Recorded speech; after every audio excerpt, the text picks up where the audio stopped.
Amém. Aleluia. Louvado seja Deus. Abra sua Bíblia. Livro de Deuteronômio, capítulo 6. Amém, irmãos? Glória a Deus. Aleluia. Glória a Deus. Louvado seja Deus. Amém. Deuteronômio, capítulo 6. Hoje pela manhã, conversava com a minha esposa e ela fez um comentário. Momentaneamente eu dei uma resposta para ela, mas foi uma conversa normal. E hoje, quando eu saí do trabalho, eu fui comer um sanduíche e eu comecei a ouvir um audiobook que eu estou ouvindo, e aquele capítulo começou a falar a respeito de determinação. E Deus me fez lembrar do que eu conversei com ela de manhã, a respeito do que o homem consegue conquistar na terra.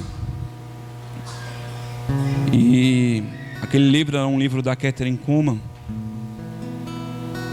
e ela falava que o homem, quando não tem determinação, ele não consegue conquistar nada. E foi mais ou menos isso o enredo da conversa que eu tive com a minha esposa hoje de manhã. Ela fez um comentário brincando, disse assim: tem gente que não precisa fazer esforço para conseguir as coisas. E eu disse: eu não creio nisso. Todos nós precisamos fazer um esforço. E por que eu creio nisso? Porque Deus é justo. Eu não creio que Deus daria algo para algumas pessoas de mão beijada, que os princípios de Deus sempre são o mesmo. E eu hoje vou navegar com você em alguns textos, e eu quero te dizer que o princípio do mundo, ele está ali, e lá dentro da minha empresa, ou qualquer empresa, se eu não me esforçar, eu sou colocado de lado. E isso é um princípio de competição, é um princípio que nós estudamos dentro da administração, que nós aprendemos jogando bola, que se eu não correr eu não vou pegar a bola. Nós aprendemos em todo lugar. O apóstolo Paulo diz que aquele que corre a corrida tem que se esforçar como um atleta que quer ganhar o prêmio. Nós queremos ganhar o prêmio, então nós temos que nos esforçar. A grande diferença do sistema babilônico, do sistema do mundo, é que a sua premiação corresponde a uma herança terrena, e a nossa coroa, ela corresponde a uma herança eterna. Mas eu não quero que você saia daqui iludido e deixe o diabo te enganar, que Deus não tem graça e riqueza para a tua vida. E é sobre esse assunto que eu quero falar com você essa noite. Deuteronômio capítulo 6 diz assim: ouve, ó Israel, o nosso Senhor, o Senhor nosso Deus é o único Senhor. Amarás o Senhor teu Deus. Diga: amarás. Amar é uma prática, é uma atitude. Amar requer um esforço. Diga: esforço. Não é algo que eu recebo de mão beijada, mas é uma atitude, uma escolha. Amarás o Senhor teu Deus de todo o teu coração, de toda a tua alma, de toda a tua força. Todas as vezes que eu citei esse texto, eu fiz menção ao nível que você tem que morrer para conquistar isso. Mas essa morte não está relacionada simplesmente a você desistir das coisas. Está relacionado ao tanto que você tem sede para conquistar aquilo, ao tanto que você vai se submeter àquela condição para você alcançar o Senhor, para que esse amor se manifeste na tua vida, para você alcançar a estatura de alguém que ama a Deus. E esse nível de esforço, a própria Escritura determina que é com toda a tua alma. É quando a tua alma não te interfere mais na tua entrega ao Senhor. É quando as tuas forças carnais não te limitam a se entregar por um propósito. Esses dias eu conversava com alguém, eu não me lembro quem, e eu falei: eu não conheço um homem de Deus que não abriu mão de sonhos. Eu não conheço um homem de Deus que, em prol de um propósito pelo Senhor, não abriu mão de algo que lhe custou muito, porque isso representa a nossa alma, isso representa o nosso esforço. Amém, irmãos? Abra sua Bíblia no livro de Provérbios.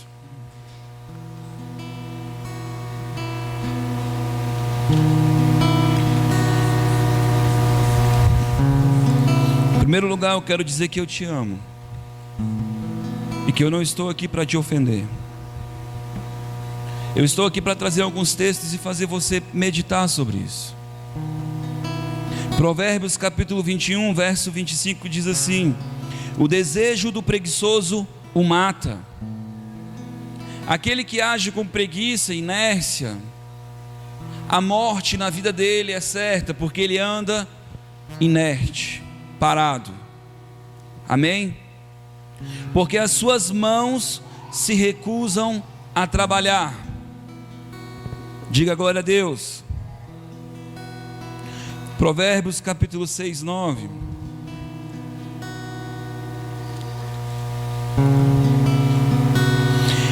A palavra de Deus, todo mundo sabe que as escrituras, o livro de Provérbios é conhecido como o livro da sabedoria, o livro do conselho. Então aqui estão os conselhos de Deus para a nossa vida. Amém?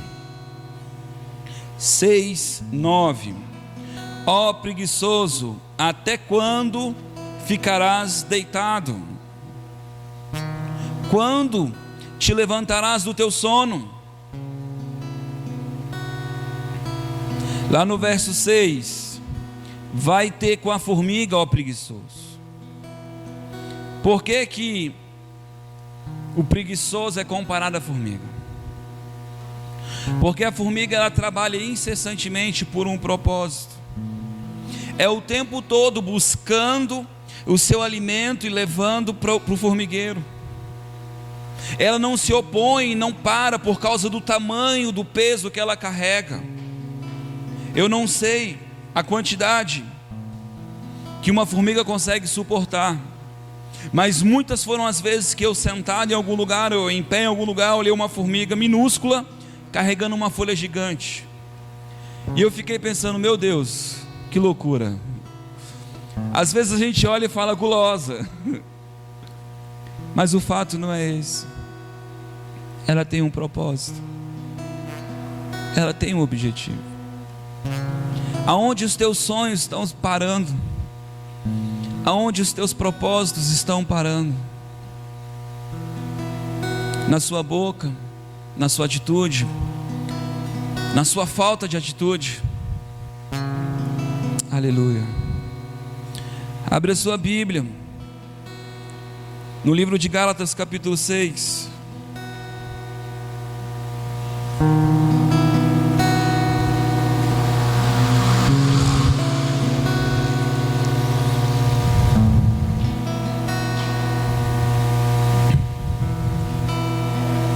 Gálatas capítulo 6, verso 7.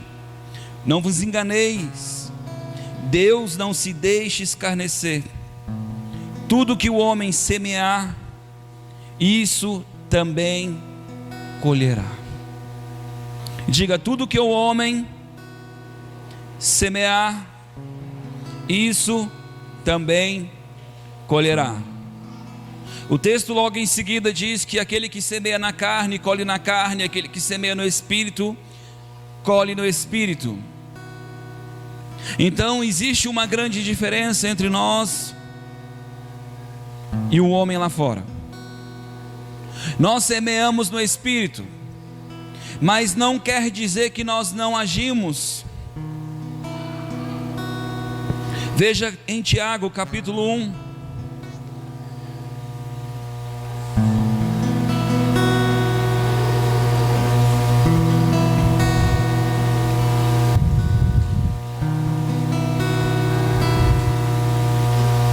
Aleluia, Jesus.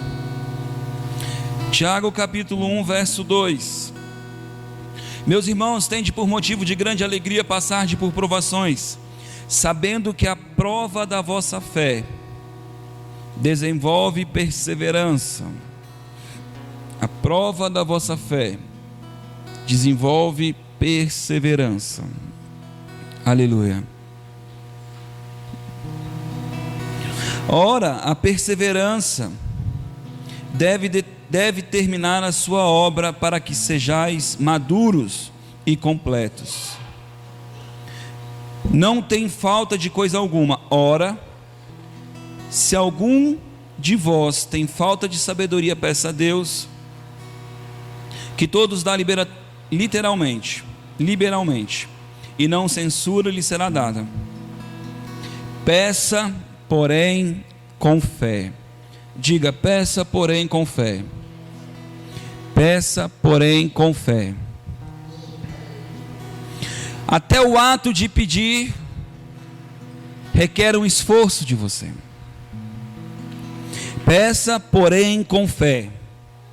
Veja lá no capítulo 2, verso 14.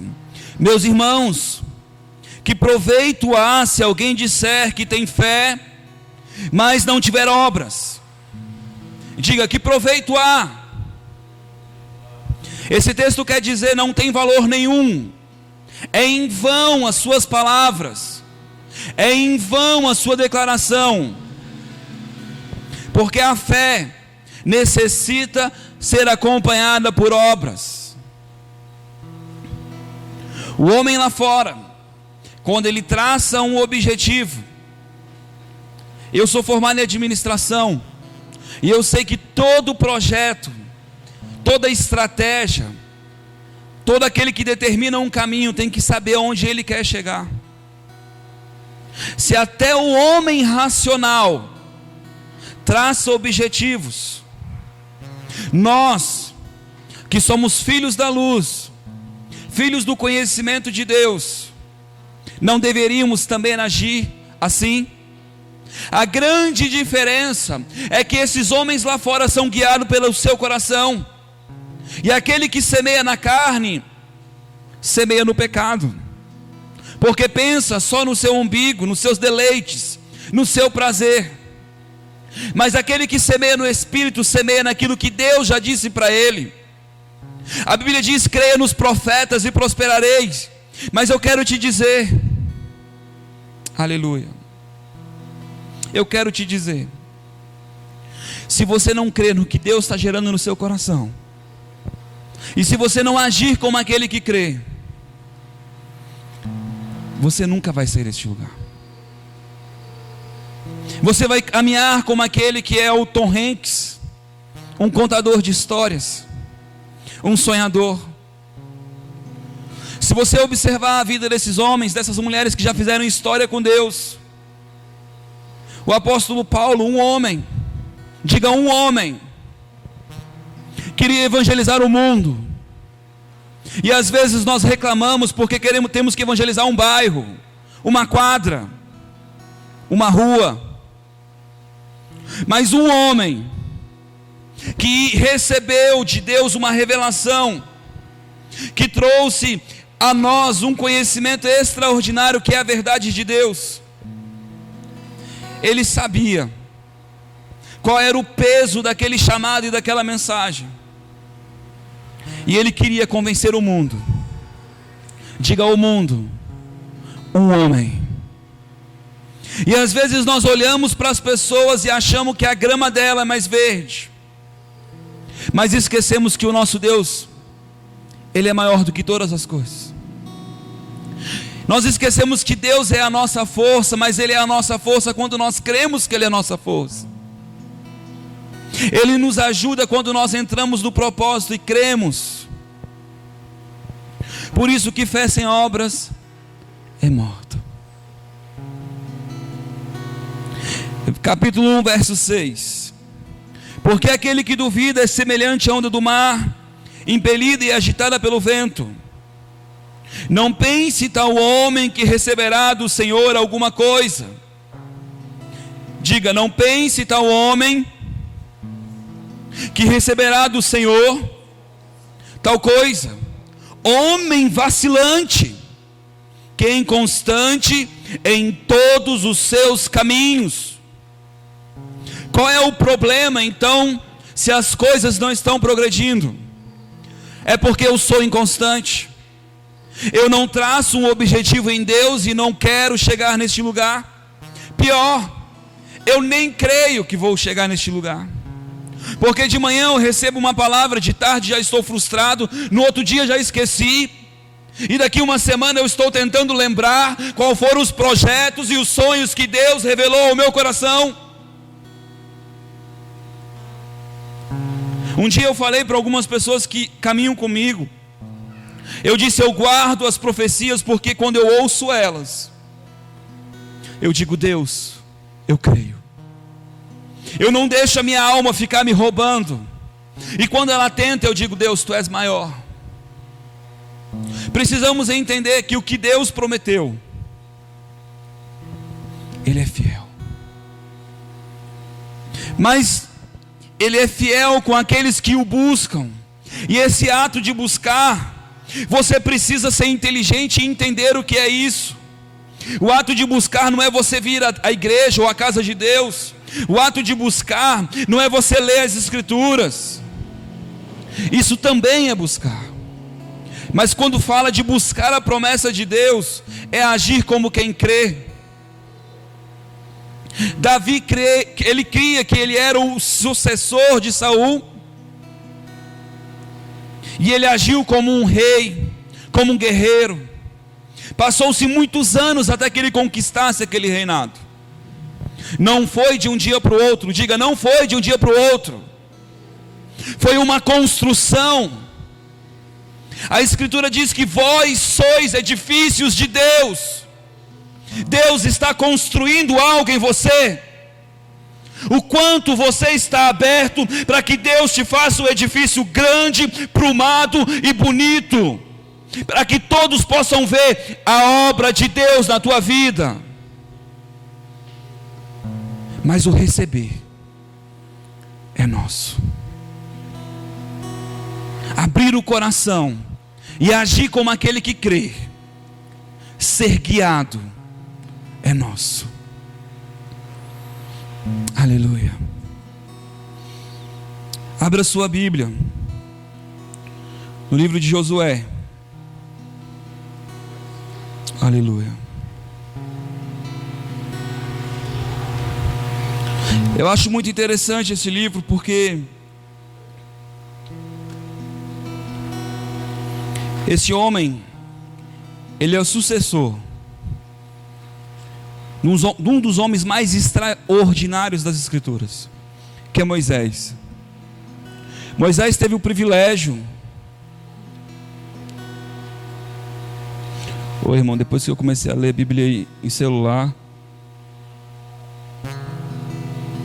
não estou tão habilidoso, hein? Aleluia, Jesus. Glória a Deus.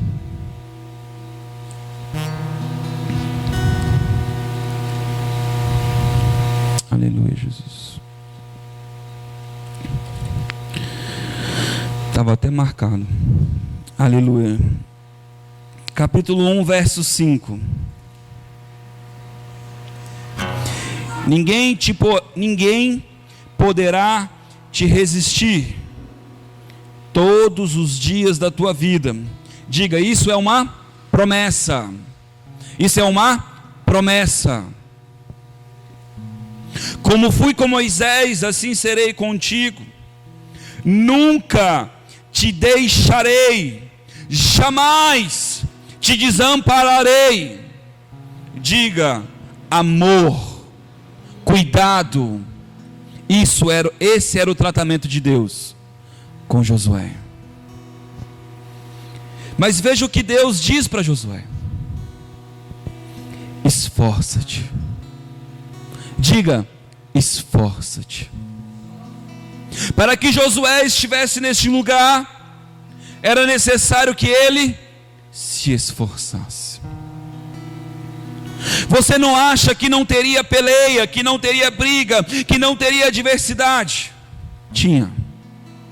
Muitas eram as adversidades deste homem. Aleluia, Jesus. Glória a Deus. Muitas eram as adversidades deste homem. Mas eu pergunto para você, Deus disse para ele: esforça-te. A Bíblia diz que Deus é o mesmo ontem, hoje e eternamente. A sua conduta para com o homem, ela é a mesma. Sabe qual é a diferença do que vivemos hoje? É porque salvação é gratuita. Mas Deus não é injusto. Custou algo para alguém, para você não. Mas para Cristo custou tudo. Para Deus custou o seu Filho amado. Sabe o que custa para ti? Abrir o coração, crer. Às vezes não damos valor a isso, porque não conseguimos ver o esforço. Mas a Bíblia diz que aquele que crer em Cristo, se colocar atrás de Cristo, será salvo. Mas houve o esforço de alguém. A Bíblia diz que como mudo, ovelha muda, ele entrou ao matadouro. Eu costumo dizer que o que Jesus passou na terra foi fichinha, comparado a um Deus se colocar no corpo de um homem. Comparado àquele que sempre, desde a eternidade, esteve ligado a Deus, por uma fração de tempo, estar longe de Deus. Porque a Bíblia diz que era necessário que ele morresse. E sabemos que o significado da palavra morte é separação. Por um instante de tempo, Jesus esteve longe de Deus. Porque pela morte de um, também pela morte de outro. A Bíblia diz que só veio a herança depois da morte. Aleluia, Jesus. Muitos teólogos acreditam que Jesus não esteve longe de Deus. Sabe por que eles não acreditam? Que eles acham que o ato de estar longe de Deus é estar longe aos olhos de Deus. Jesus realmente nunca esteve longe de Deus, aos olhos de Deus, mas não estava mais ligado em Deus. Agora ele estava em agonia, angustiado. Em algum momento você já viu Jesus assim antes? Nunca. Porque Deus era a sua proteção. O Espírito de Deus era a sua proteção. Assim como Adão caminhava envolto à sua glória, protegido por Deus, Jesus também tinha a proteção do Espírito Santo. Jesus não tinha só a proteção, como ele sabia quem ele era em Deus. E isso também faz toda a diferença. Esforça-te, tem bom ânimo, porque tu farás a este povo herdar a terra que jurei a seus pais. Tão somente esforça-te. Aleluia, Jesus. E ser muito corajoso. Eu quero que você pense comigo. Se a coisa era fácil, ele precisava ser corajoso. Se a coisa não tivesse perigo, ele precisava ser corajoso. Se a coisa viesse de mão beijada, ele precisava ser corajoso. Então para de ficar inerte. Para de ficar como um menino mimado. O problema faz parte, sim. Mas lembra da promessa? Ninguém poderá te resistir todos os dias da tua vida. Se a glória da aliança velha já trazia um resultado, com a cobertura de Deus, um cuidado de Deus a esse nível, qual é o cuidado que Deus tem com você nessa glória que é maior, nessa aliança que é maior, e isso que nós vivemos que é muito, muito mais abundante? Precisamos entender as coisas de Deus. Não podemos agir como aquele que está inconstante, levado como qualquer vento de doutrina, como qualquer coisa, pensando na morte da bezerra. Não. A Bíblia diz que o dia mau vem, que o sol é para o ímpio e para o justo, que o problema vem. Mas eu quero te dizer, quando o problema vem, você vai dizer: maior é o que está comigo do que o que está no mundo. É a sua postura que vai mudar diante da adversidade. Todo aquele reinado de Sadraque, Mesaque e Abednego foi imposto a ele se dobrar. Não foi só o ímpio, mas também foi o justo da época. O que diferiu foi a postura deles. O que diferiu foi como eles se colocaram diante da adversidade. O que fez eles ter um encontro com o quarto homem não foi a condição da bonança, da vida boema, mas foi quando veio o problema e eles disseram: maior é o que está comigo. Se Ele quiser, nós morreremos, mas se Ele quiser nos livrar, nós seremos livres. Alguns dizem que isso é ato de, essa frase é uma atitude de não ter fé desses homens. E eu acho interessante que as pessoas ficam procurando coisas nas Escrituras. Aquele povo vivia sem o Espírito Santo, não tinha o Espírito dentro, não tinha sobre eles uma revelação da graça, do amor de Deus, da bondade de Deus, e morreram por Deus. E as pessoas vêm e dizem: não tinham fé, por isso disseram assim, sim. Não foram as suas palavras que definiram a sua atitude, mas foi a sua atitude que definiu a sua fé. Por isso que Jesus ele libera uma parábola e ele diz que o pai de 2 moços pede algo para eles. Um diz que prontamente vai fazer e não faz, e outro diz que não vai fazer, mas faz.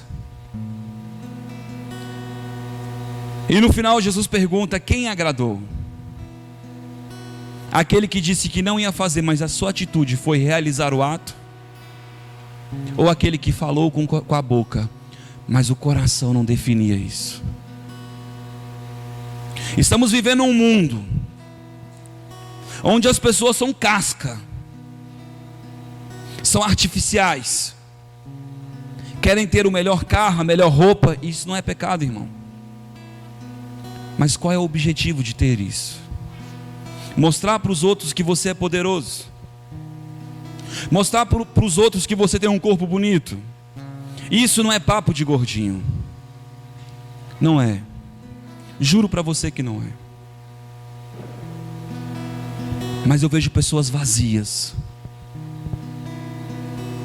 lutando para ter algo que elas não têm domínio, porque a vida é como um sopro e passa. As pessoas dizem que a idade agora, eu esqueci a palavra que diz, mas que as pessoas vão ficar mais velhas porque a ciência melhorou. Ô irmão, o homem está tão independente de Deus. A sua confiança está no que ele come, está no que ele pratica esporte. Quantas pessoas eu conheço que praticaram esporte e morreram cedo? Quantas pessoas eu conheço que comiam bem e morreram cedo? Minha avó fumou 50 anos e morreu com 70 e poucos anos. Ela é uma exceção, né? E aí dizem que hoje é que vive bem. 50 anos, sem filtro. Tu acha que o cigarrinho naquela época tinha filtro? Ela inseria era o cigarro mesmo lá dentro do pulmão velho. Nós precisamos entender que o que o homem planta, o homem semeia. Se você semear naquilo que Deus está te ensinando, no que Deus está te guiando, a Bíblia promete que isso é para a vida. E eu não estou falando simplesmente da vida eterna, mas eu estou falando de uma comunhão com Deus, de um cuidado de Deus na sua vida, de uma promessa que você vai cumprir o bom combate. É interessante, não deu tempo, mas veio na cabeça agora. O reino de Deus, ele é conquistado à força. Opa, não veio de graça, é a força? É a força. Não se iluda, meu irmão. Se você não se esforçar, você não vai sair do seu lugar. Mas eu vivo na graça, sim. A graça, ela gera uma verdade no teu coração. E essa verdade que é gerada no seu coração faz você entender que Deus te amou para que você perdoe. E perdoar é um esforço tremendo. Que Deus te amou e se revelou a você para que você pregue. Porque se você guardar algo tão bom para você, você não foi conquistado pela graça. Porque eu amo aquele que primeiro me amou. E o ato de eu amar o próximo é porque eu amo ele. Quantas vezes eu fiz coisas que eu não queria fazer? Quantas e quantas e quantas vezes eu fiz? E eu disse para Deus: eu só estou fazendo isso porque eu te amo, porque a minha vontade era não fazer isso. Tu sabes, Senhor, quanto isso me custa, quanto isso me custou.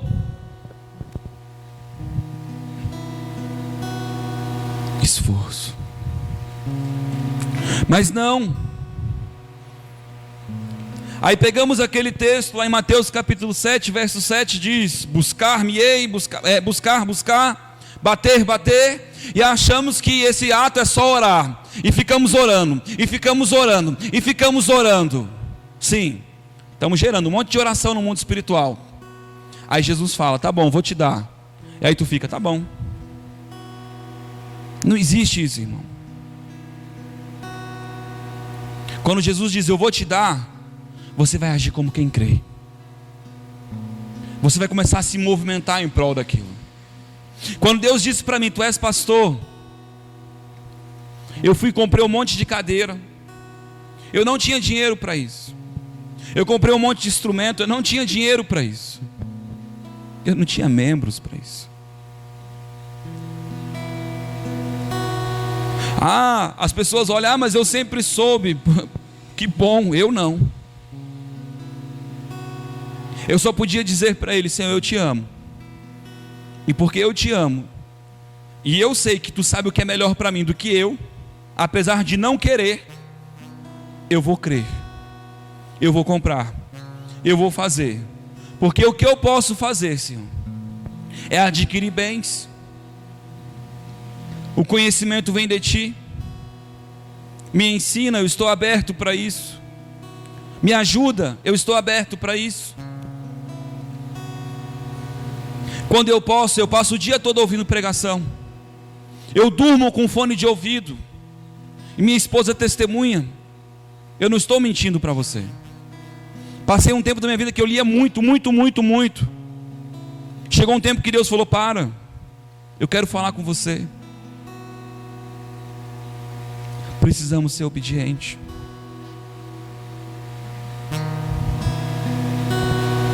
Aleluia. Abra no livro de Eclesiastes.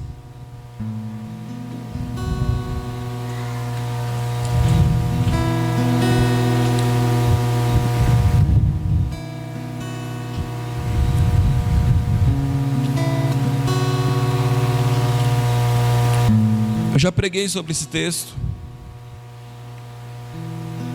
Eclesiastes capítulo 4. Quem observa o vento nunca semeará. Sabe o que significa esse texto? Significa que aquele que está olhando a circunstância, o melhor momento, a melhor possibilidade, nunca vai fazer. Nunca vai fazer. Aleluia. O que olha para as nuvens nunca sagrará. Ele nunca vai alcançar. Ele nunca vai chegar no objetivo. Se você continuar olhando para a tua situação, para os teus problemas, para teu nível de conhecimento, de inteligência, de força, você nunca vai vencer em Deus. Porque Deus te chamou para confiar. Deus te chamou para crer. Eu fico imaginando Gideão. Imagina comigo Gideão. Deus pega aquele homem da menor tribo, um homem que fez prova com Deus para saber se era Deus, que viu a sua família várias e várias vezes ser roubado tudo.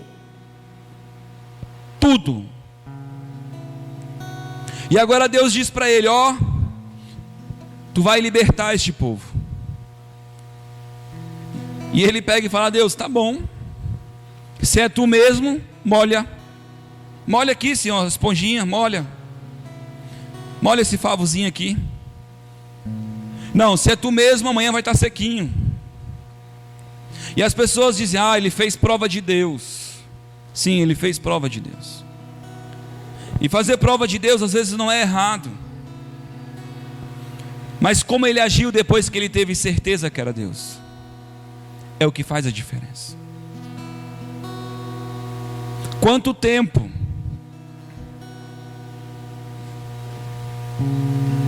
você vai ficar se esquivando daquilo que Deus tem para você? Quanto tempo você vai ficar olhando para as nuvens e dizendo: ah, quando aquele dia chegar, ah, quando tiver. Um dia as pessoas disseram para mim: acho melhor você fechar a igreja, porque a igreja não se mantém. Ah, porque se Deus estivesse com você, ela estava cheia. Está olhando para as nuvens. Você está olhando para as nuvens. Eu estou olhando para aquele que fez a promessa. Aquele que fez a promessa disse: vou eu fazer, vou eu trazer, vou eu te dar. E eu creio naquele que prometeu. E eu preciso que você também creia que Deus está com as mãos assim o tempo todo. Eu conversava com um homem ontem, um homem extremamente inteligente, um homem culto, que tem dinheiro, veio de família rica. E eu acho interessante que essas pessoas, elas conversam com você já com uma barreira, como se você quisesse convencê-las de algo a nível natural. Estão sempre esperando você falar algo para te rebater. São corações de pedra. E o pior, a Bíblia diz que todo soberbo é abatido. E eu conversava com ele sobre uma coisa muito simples. Eu só disse que todo homem é tentado pela sua própria vontade. E ele disse: eu não acredito nisso. Eu falei assim: eu acredito na Bíblia. Se o cara traiu a mulher dele, é porque ele estava tendencioso a trair. Se o cara roubou, é porque o coração dele já estava tendencioso a roubar. Ele estava preso naquilo. Por isso que a Bíblia diz que não se colocai de novo debaixo do jugo da escravidão, o pecado. Não fazer a vontade de Deus, pecado. Isso é pecado. E a vontade de Deus para a sua vida hoje é que você viva realmente o melhor de Deus. Jesus se fez pobre para que você fosse rico. Diga: Jesus se fez pobre para que eu fosse rico. Deus dá àqueles que o amam enquanto dorme. Sabe o que é dormir? Não é você deitar na tua cama, botar a cabecinha no travesseiro e dormir. Dormir significa descansar em Deus, confiar em Deus, esperar em Deus, buscar em Deus, correr em Deus, estar sempre em Deus. É isso que significa descansar em Deus. Não é colocar a cabeça e dormir. Por isso que Jesus é o teu descanso. Precisamos entender as coisas. Não é o ato de deitar e colocar a cabeça e dormir. Amar a Deus te custa tudo. Diga: amar a Deus me custa tudo.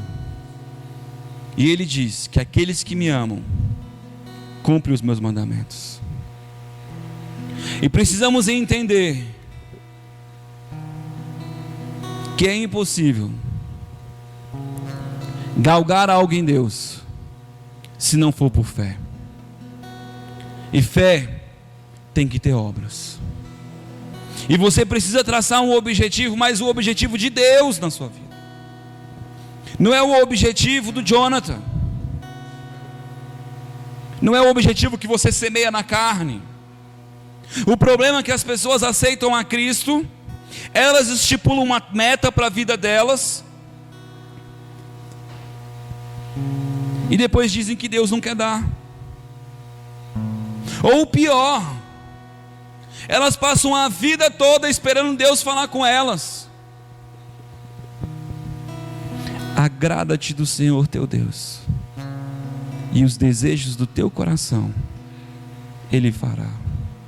Meu irmão, não tem desculpa. Se Deus ainda não traçou algo para a tua vida, eu quero te dizer: agrada-te de Deus.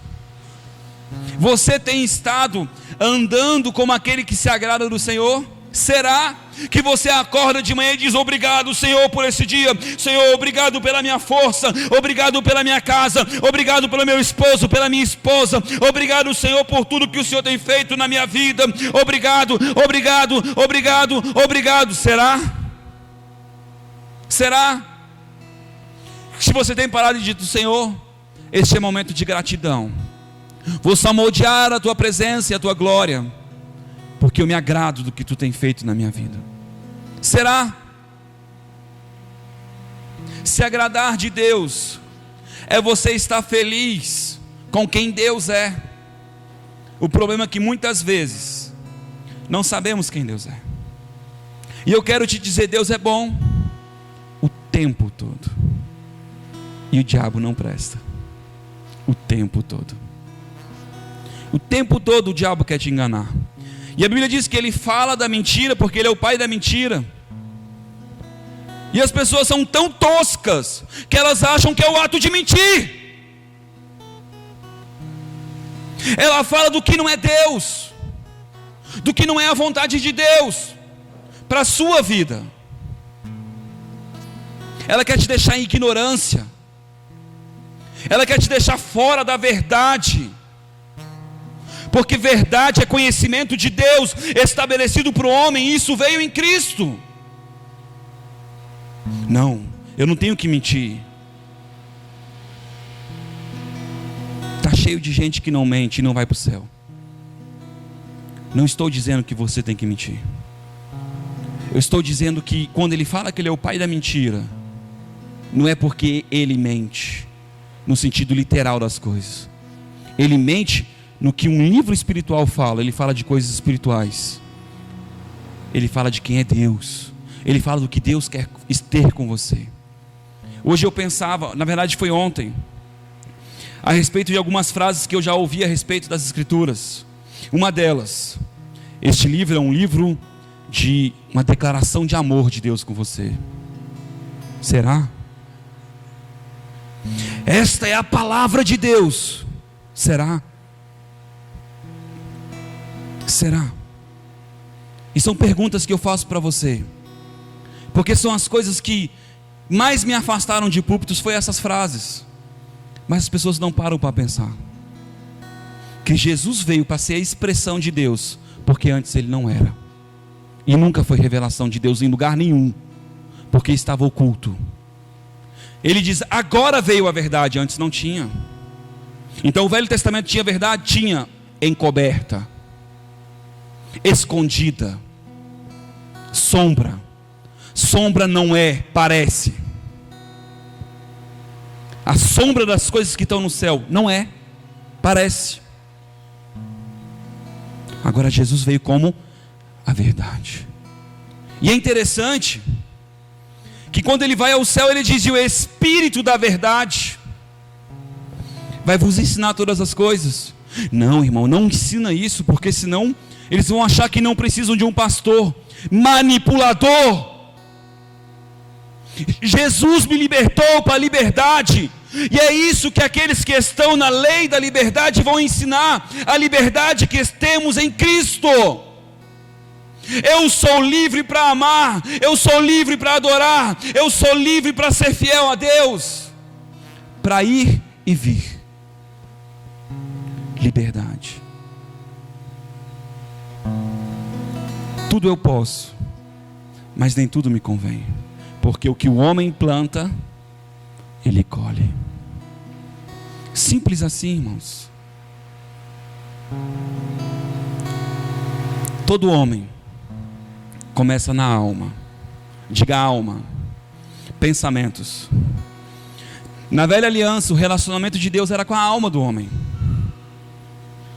Quando o homem veio à terra, Deus disse: Adão, alma vivente, pensamento que existe. Mas nós somos espíritos vivificados, porque Ele é o Pai dos espíritos. Não somos simplesmente um pensamento, mas somos o pensamento de Deus, porque temos a mente.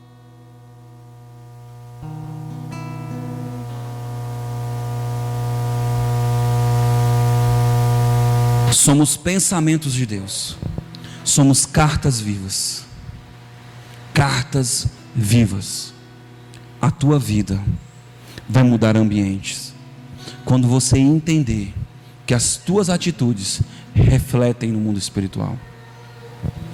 O Jadson me contou hoje que ele foi até uma casa de uma pessoa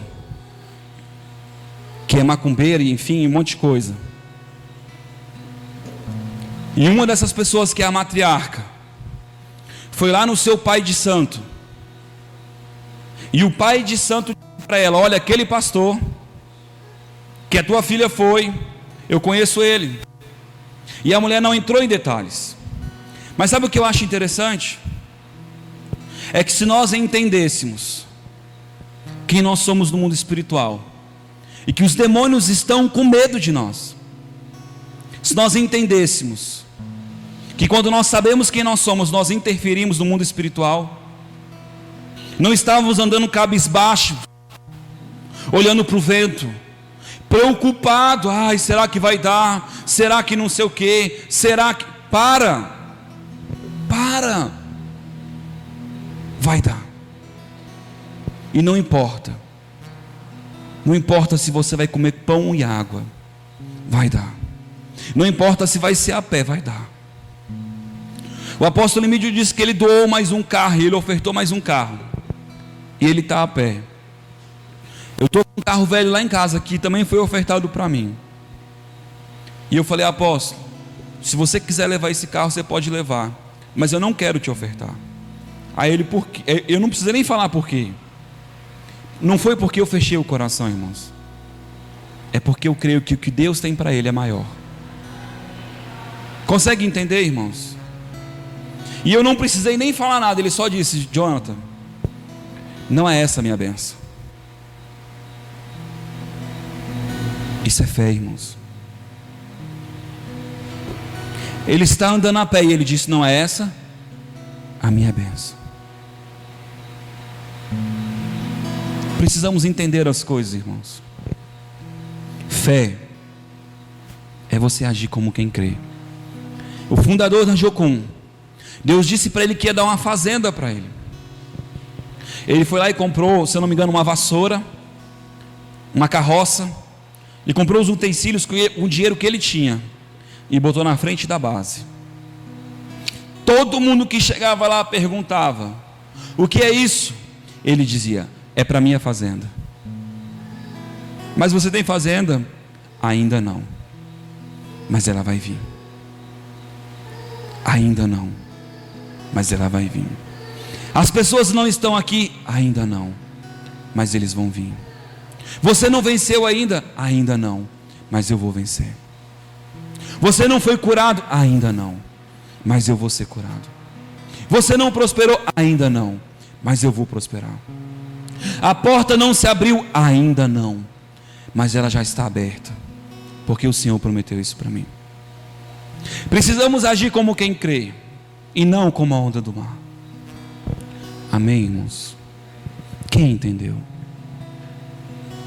Não haja como preguiçoso. O preguiçoso faz menção a pessoas que estão sempre reclamando, olhando para o vento, reclamando da circunstância, da condição. Pessoas que não tiveram nada. Se você pegar a história do homem como o homem do Windows, eu esqueci o nome dele. Ele nem terminou a faculdade. Ele tinha um sonho. E ele conquistou o seu sonho. Muitos homens conquistaram grandes e grandes fortunas, porque tinham um propósito, uma meta. Entregaram a sua vida em prol disso. Eu não sei qual é a tua meta, qual é o teu objetivo, mas você precisa ter foco. E a Escritura diz que Jesus é o nosso alvo. Eu não sei qual é o seu alvo, mas este é o meu alvo. Eu quero agradar o coração do Pai. Queira agradar o coração do Pai. Agradar o coração de Deus.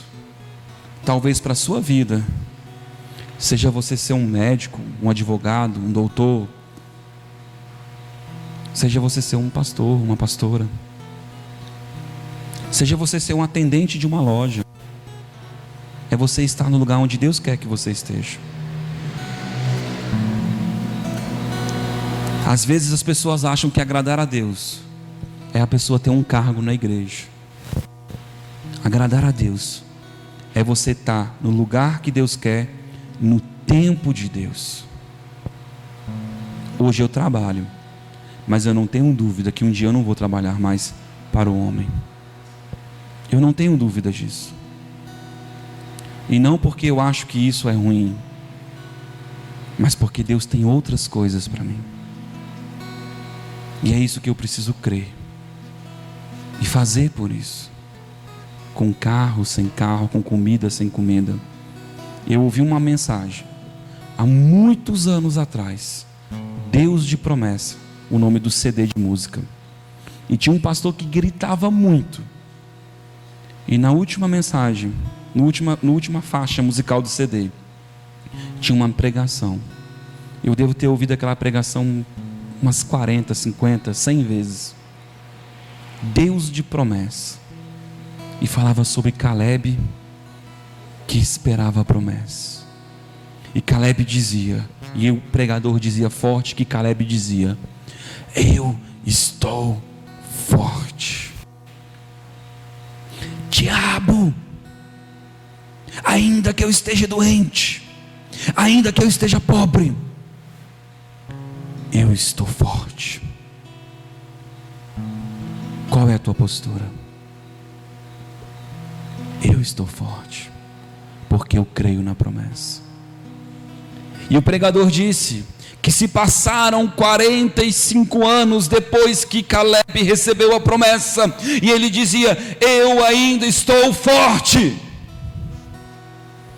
E eu chorei e disse: Senhor, não tenho fé para 45 anos. Mas naquele carro, eu lembro como se fosse hoje, eu chorei e disse: diabo, não importa a circunstância, você vai me ver servindo ao Senhor. Não importa a circunstância da minha vida, você vai me ver servindo ao Senhor. E sabe por que eu lembrei disso? Porque certamente o Senhor recebeu essa oração. Porque essa oração já fazem 15 anos. ainda estou forte. Aleluia, Jesus. Feche os seus olhos. Pai, nós ainda estamos fortes. Nos fortalecemos em Ti, Senhor. Nos fortalecemos em Ti, crendo, Senhor, nas promessas, crendo, Senhor, naquilo que o Senhor tem dito para nós. As nossas posturas, Senhor, vão mudar, Senhor. Vamos agir, meu Deus, como aqueles que creem, Pai. Se o Senhor tem falado de empreendimentos, nós vamos fazer projetos.